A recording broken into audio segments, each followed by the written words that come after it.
የምመክርሽ አላህ ትልቅ ጥንካሬና ጽናት ሰጥቶሽ ከኔ የሰማሽውን በበለጠ ደረጃ ልታስተላልፊ ትችያለሽ በሚልና ነገ የቅጣት ሰለባ እንዳትሆኚ ከመፈለግ የተነሳ ስለሆነ እባክሽን ከልብሽ አድምጪ ውድ እህቴ። ሒጃብሽ ሰፋ ያለና ረዘም ያለ ይሁን። አካሄድሽ ረጋ ያለና አደብ የተላበሰ ይሁን። በየቀኑ ብታጠፊ በየቀኑ ወደ አላህ ተመለሺ። ባለባበስሽና በስነ ምግባርሽ ለሌሎች ሴቶችና ለሴት ልጆችሽ ምሳሌ ሁኚ። ሊፕስቲክ ተቀቢዎች በዝተዋል፣ ግና ብዙዎች ስላደረጉት ጉዳዩ ትክክል ነው ማለት አይደለም።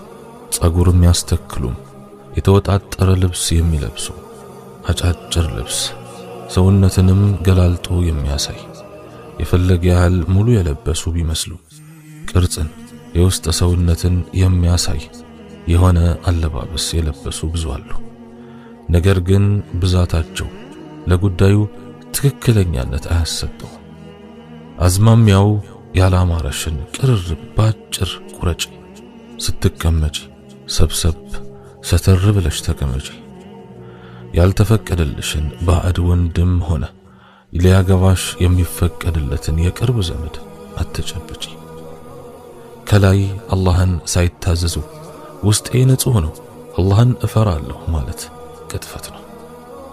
ከባዕድ ወንድ ጋር ስታወሪ መቅለስለስ በሽታ ያለበትን በሽታውን መቀስቀስ ነው።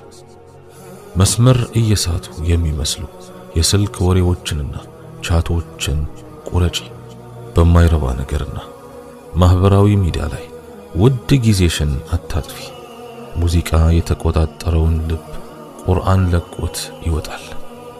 ይህንን እወቂ። እየተኳኳሉና እየዘለሉ አላህንና መልእክተኛውን አለይሂ ሰላቱ ወሰላም እወዳለሁ ማለት ውሸት ነው። ሒጃብና ኒቃብ እየለበሱ መጥፎ መስራት የኢስላምን ንጽህት የሙስሊምን ስም ጭምር ማጠልሸት ነው። ሆን ብለሽ ወንዶችን አትፈታተኝ። በሐራም መንገድ ገንዘብም ሆነ ትዳር ባገኙት አትቅኚ። ያለ ኒካህ የተወለደ ልጅ አባት የለውም። ደረትሽን አትክፈቺ፣ አታሳብጪ። ቀሚስሽን ከኋላም ሆነ ከፊት አትቅደጂ። ጸጉርሽን አትጎዝጉዢ፣ አትቀጥይ።